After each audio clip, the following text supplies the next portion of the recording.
Welcome to FreightWaves Live at Home. I'm Nate Tabak. I'm a reporter who covers cybersecurity for FreightWaves. We're here with Russ Felker. He's the Chief Technology Officer with GlobalTranz. They're a leading third-party logistics provider. He's joining us today to talk about cybersecurity. Thanks so much for being here. Thanks for having me, Nate. Appreciate it. Russ, we've recently witnessed one of the worst cyber attacks on U.S. soil, and that's the one that shut down Colonial Pipeline. And this was a ransomware attack, and that's basically when hackers try to hold a company hostage by crippling their systems and stealing data in many cases. And a lot of attacks like this have hit companies in the transportation and logistics industry. Forward Air is a recent example of one of these big ones. When you heard about the Colonial Pipeline attack, what was going through your mind? Well, I mean, a number of things. Of course, first and foremost was, I hope we're good. from a company perspective, I think that's what goes through most people's minds when they first hear about a cyber attack. The second thing is that goes through your mind is what was the entry point? What was the attack vector? How do I make sure that I'm covered and that my company, my customers, my partners are covered as well?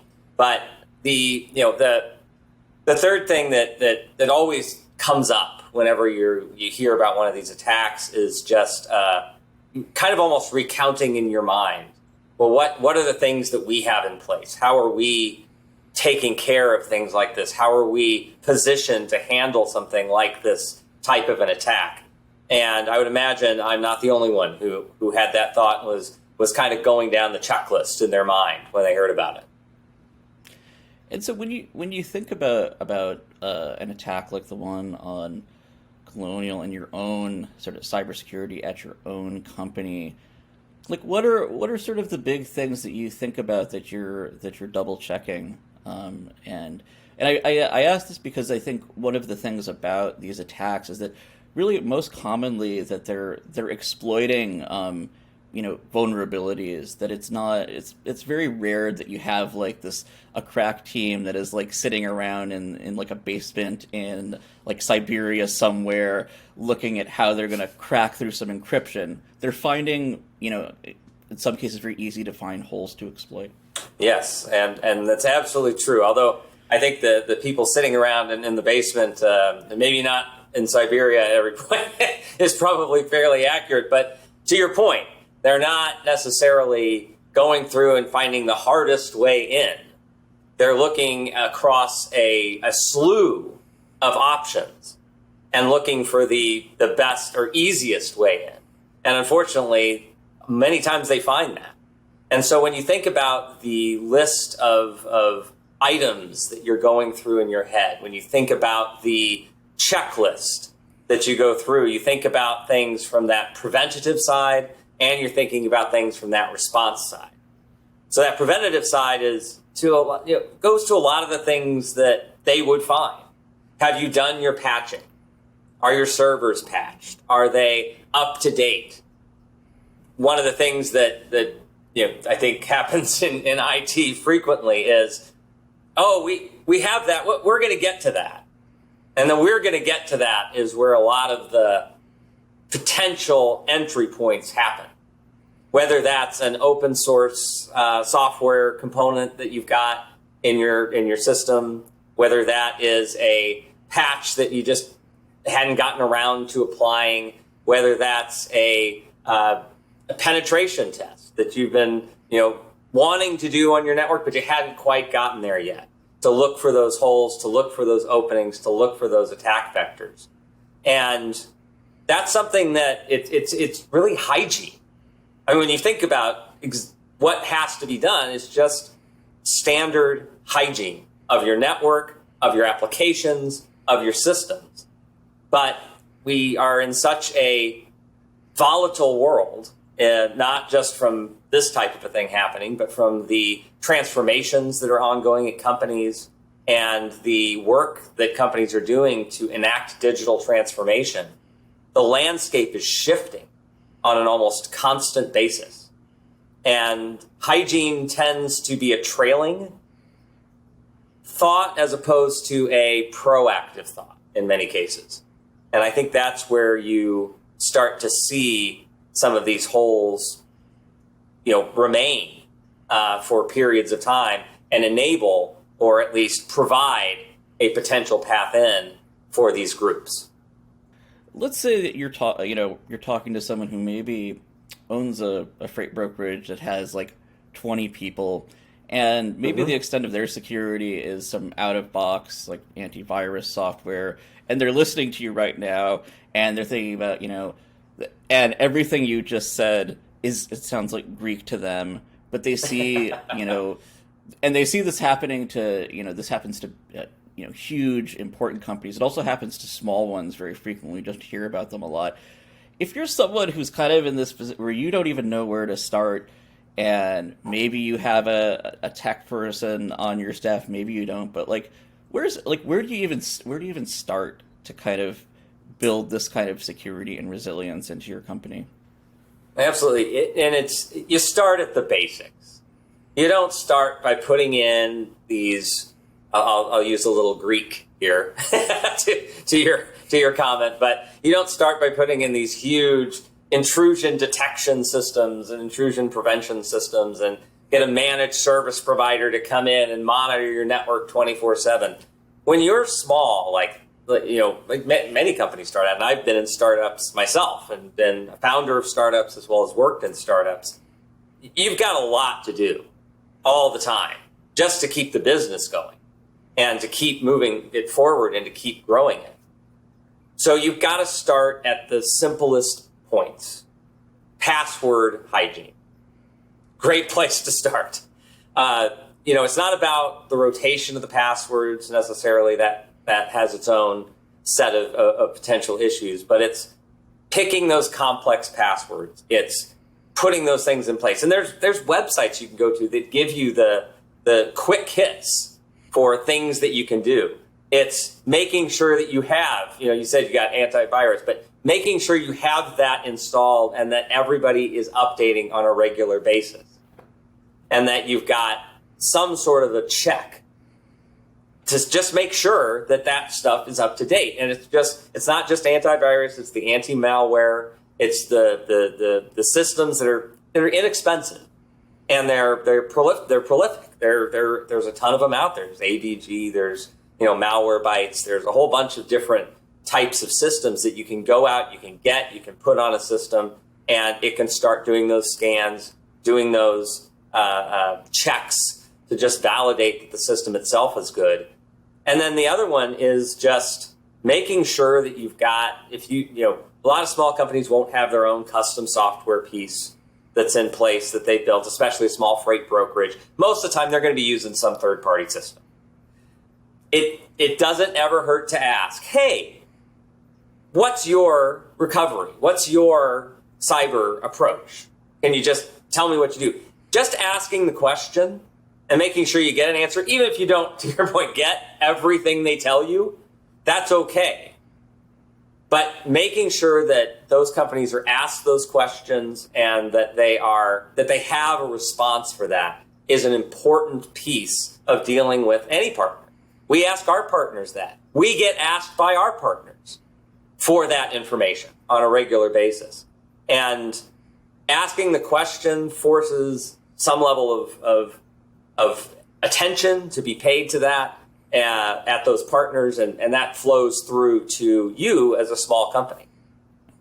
And is that, do you think those questions are not being asked enough at sort of the various levels of this, whether it's someone, within a company to whether it's like the CEO talking to the person in positions like yours, whether it's their technology providers, because it seems like it just happens again and again that these attacks happen and you see companies that have extended amounts of downtime and massive amounts of data that sometimes get leaked publicly. Yeah, it's whether you want to call it Groundhog Day or you want to call it Edge of Tomorrow from a rinse and repeat cycle. We seem to be seeing it again and again and again as we go through month after month and year after year, and it seems to only be accelerating. The number of attacks has accelerated. That That's something that has been shown through multiple studies, multiple, network type overviews from government entities, from security entities. The number of attacks that are being detected are going up. And the thing is, though, the attack vectors really haven't changed much. They're the same as they have been. It's just that they're being done more and on a broader set of those same vectors.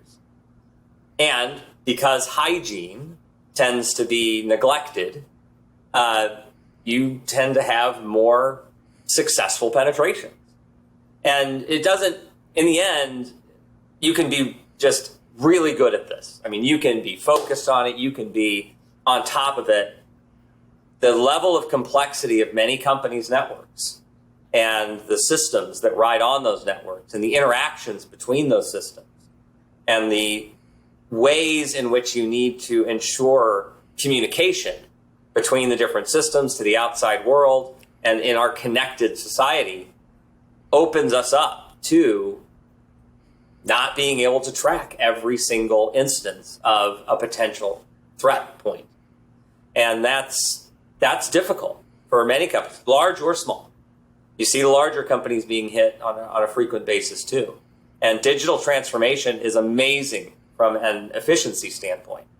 But every digital transformation of a process, every time you take a process from manual to digital, you create, in essence, a security incident. Because that is where you are introducing a new pathway, introducing a new connection, introducing, in some cases, multiple new connections all at once. And ensuring that you've gone through and validated those from a hygiene perspective, and when I say hygiene, I mean security hygiene perspective is critical. My wife was a dental hygienist for 25 years, and one of the things she tried to get me to floss forever. I'll tell you, and I'm not good at it. But that is the same basic thing. There's not really a lot of difference between those two situations. There are things we all know we should do, and this is true of whether it's your dental hygiene or whether it's your system and network hygiene. We all know what to do. It's making sure you allocate the time to do it, that you record it, and that you review it on a regular basis. And those three things would help to close off so many avenues of attack in so many companies. But from management down to the IT worker, we have to get the time allocated to do that. I talk to a lot of victims of ransomware attacks in sort of the course of my work, and I actually find that some of the more interesting conversations I have are with these really small companies who really didn't think this applied to them because they're so small. And I think that's also one of the misconceptions that you have guys sort of sitting around deciding who we're going to attack and when, and that's really not the case because malware is distributed on such a wide platform. So when you think about sort of like the lessons from some of these bigger attacks, obviously number one is you want to avoid getting attacked in the first place. But as you said, that networks, particularly at bigger companies, they are huge and complex, and it could be difficult to basically close off every single venue. So what's sort of the next layer to this to make sure that if you do get attacked, is it possible to avoid having some of these huge kind of disruptions that we've seen at big companies and small companies? Of course. I mean, it is in the end. The overall size of a company and the number of systems and the number of connections is one of the factors that starts to exacerbate the problem of multiple entry points. But you can mitigate that by having a couple of different things. One is a response plan. And the response plan many people kind of think about the response plan. They think about, oh, great, I can quarantine the system. I can segment it off. I can get it isolated so that I don't have a big blast radius. Is kind of how we term it when we think about how far a particular attack spreads within a network. But that's only a piece of the incident response plan, and it's an important piece, but it's only a piece. You also have to look at how you segmented your network, how you've created more arm's length type transactions between components of your systems such that you could quarantine a piece but still have other pieces running. And the other side of that resiliency, of that segmentation, is also understanding what it will take to bring something back up quickly. So Colonial Pipeline, which you mentioned at the very beginning, they had this attack. They quarantined the systems very quickly. They were able to contain, but they didn't have as good of a sense or of a capability of being able to detect spread. And so that was a miss, and that's one of the things that's contributed to the long timeline of getting their systems back up. And then the second piece is they didn't have an effective way to bring that piece back up separately and reconnect it clean to the rest of the network, leaving the affected components isolated and quarantined for review to understand how the attackers got in, what was actually done. And you have to have those pieces in place. It's response and resiliency of your systems that actually mitigate the prevention piece, that experiential piece. So you think about it from experience of, hey, I know these things are problems, and so I'm going to close them off. And those are great. That's prevention. But then you've got exploratory. How do I understand spread? How do I understand quarantine? How do I affect resiliency within my systems and within my network to effectively segment them at the beginning and have individual plans to be able to bring that up and reconnect it to the rest of my systems so that I can continue to do business even as I'm going through and trying to figure out what exactly happened here and where my entry point was, so I can transfer that exploratory to my experiential. I close that. And I get that locked down, and now I've made that an experiential or a preventative piece, but you're always waiting for the next exploratory because it will come. That's the long and short of cyber. To your point, it's a numbers game. They're hitting everybody all the time, and they'll get in.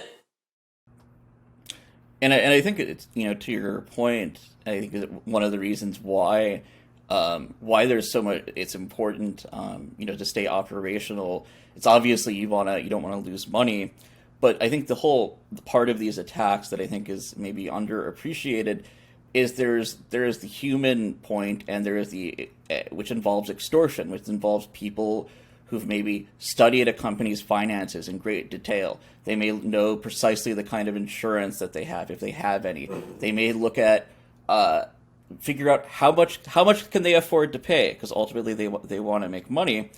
And one of the, I think, the interesting things, though, is that if you deny them the operational downtime, suddenly they've lost a lot of leverage. And and I think that when you do that, you're maybe faced with it's less of a gun to the head situation, perhaps, when you have these hackers who maybe they're demanding hundreds of thousands or millions of dollars. But why do you think we're not, that this sort of, these things happen in a very similar ways again and again, and the vectors may change, but the scenario of having everything kind of shut down, or having to shut down everything to basically, ensure that you've kind of nipped the malware in the bud. Why is it that every company all the time, why are they not having a meeting yesterday to basically go through step by step to say, okay, we're going to do that. We're going to figure this out, and we're going to make sure that if some hackers get in, that we are going to not miss a beat. Yeah, and I think companies are having those meetings, and they're trying to figure out ways to do that. The thing a lot of companies run into is that you're dealing with legacy systems. And those systems, in many cases, were not designed to be componentized. And so there are, when you think of digital transformation, many of us think of kind of process transformation and what users see and how a process moves from manual to digital. But there's other transformations that are always happening with software and with systems to move them into a more modern, modular sense. Many systems aren't there. So if you have a large monolithic system and there's an attack vector into that system, it doesn't matter how many times you meet to say, we're going to respond quickly. You got to basically shut that whole thing down and figure out a way to bring the whole thing back up. And it's, when you're trying to turn a speedboat versus trying to turn the Titanic, it's a very different scenario. And so that plays into a lot of what we see happening with that repetition. There's a timeline that most companies are working towards that more modular approach to systems, but it takes a while to get there. And the systems have to come along and modernize in order to effectively counter, just by their design, the current attack vectors and attack methods that these groups are using. And until that is farther along, you're not going to see, I don't think, a big decline in the success rate of these attacks. So it looks like it's basically a constant battle. It's really interesting. Russ Felker, thank you so much for joining us today. It's been really fascinating, and I think it's genuinely useful to everyone out there in the industry who is trying to figure this cyber thing out. No, thanks for having me. It was great talking, Nate.